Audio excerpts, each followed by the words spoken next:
Selamat pagi, salam jumpa kembali bagi kita semua jemaat yang dikasihi oleh Tuhan Yesus Kristus dimanapun berada.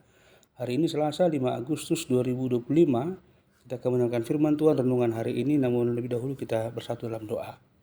Kasih karunia dan damai sejahtera dari Allah Bapa dan dari anaknya Yesus Kristus menyertai kamu sekalian.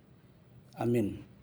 Firman Tuhan bagi kita hari ini dari Yesaya 62 ayat 2. Maka bangsa-bangsa akan melihat kebenaranmu, dan semua raja akan melihat kemuliaanmu.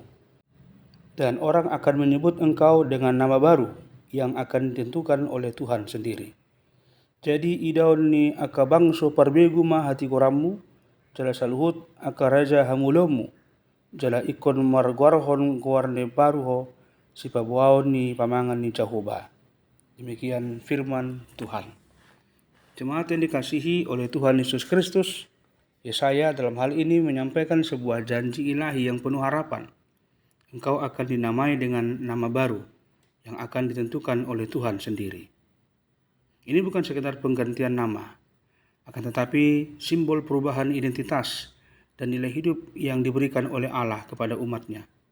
Dalam konteks bangsa Israel yang sedang dalam proses pemulihan dari masa pembuangan, nama baru ini menunjukkan pemulihan martabat, kehormatan, dan pengakuan Allah atas mereka sebagai miliknya yang kudus.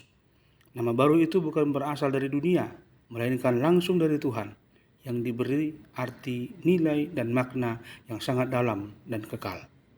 Dalam kehidupan kita sekarang, banyak orang hidup dengan luka masa lalu, kegagalan, dan penilaian dunia yang sering memberi cap negatif pada diri kita. Namun firman Tuhan hari ini datang dengan benar memberikan kabar sukacita bahwa Allah tidak melihat kita dari masa lalu, akan tetapi dari kasih dan rencananya. Saat kita hidup dalam kasih Tuhan dan menerima anugerahnya, kita tidak lagi dikenal karena kegagalan atau karena dosa kita atau karena kelemahan kekurangan kita, melainkan sebagai pribadi yang sudah diperbarui dan berharga di hadapannya. Nama baru itu menyimbolkan kehidupan baru yang penuh dengan harapan. Jemaat Tuhan, nama baru ini juga berbicara tentang identitas spiritual yang diteguhkan oleh relasi kita dengan Tuhan. Dalam Kristus, kita disebut sebagai anak-anak Allah, warga kerajaan surga, umat pilihan yang dikasihi. Dunia boleh saja melabeli kita dengan keraguan, kelemahan, atau ketidakberdayaan. Akan tetapi Tuhan menyebut kita miliknya yang ditebus dan dimuliakan. Nama baru itu mencerminkan perjanjian yang hidup antara Tuhan dan umatnya, bahwa Dia setia menuntun dan memberkati mereka yang berharap hanya kepadanya. Maka oleh karena itu, mari kita renungkan, apakah kita masih hidup terkait dengan nama lama, rasa malu, beban, masa lalu, dan penilaian tentang kita yang negatif dari orang lain? Ataukah kita sudah menerima nama baru yang Tuhan berikan, identitas yang diliputi kasih, pemulihan, dan pengharapan? Jangan biarkan dunia menentukan siapa kita, sebab hanya Tuhan yang memberi nama yang sejati bagi hidup kita.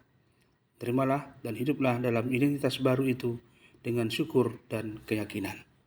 Berbahagialah mereka yang mendengarkan firman Tuhan dan memeliharanya di dalam hidupnya. Terima kasih Tuhan buat firman-Mu yang mengingatkan kami bahwa oleh karena kasih setiamu, Engkau memberikan nama baru kepada kami. Kami yang dulu adalah orang berdosa, budak daripada iblis, sekarang kami telah menjadi anak-anak-Mu yang Kau kasihi.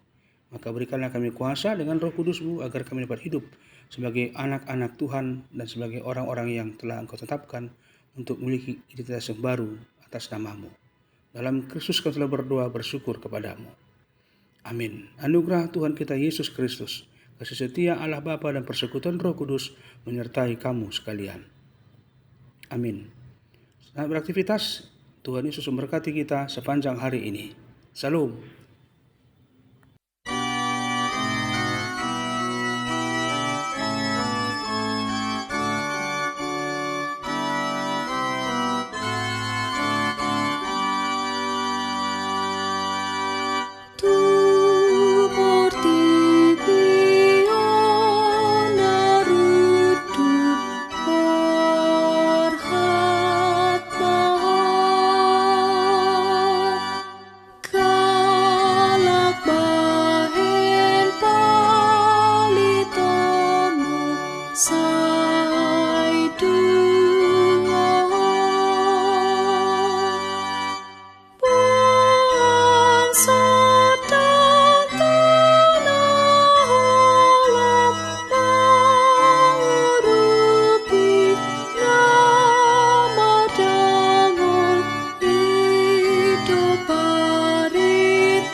See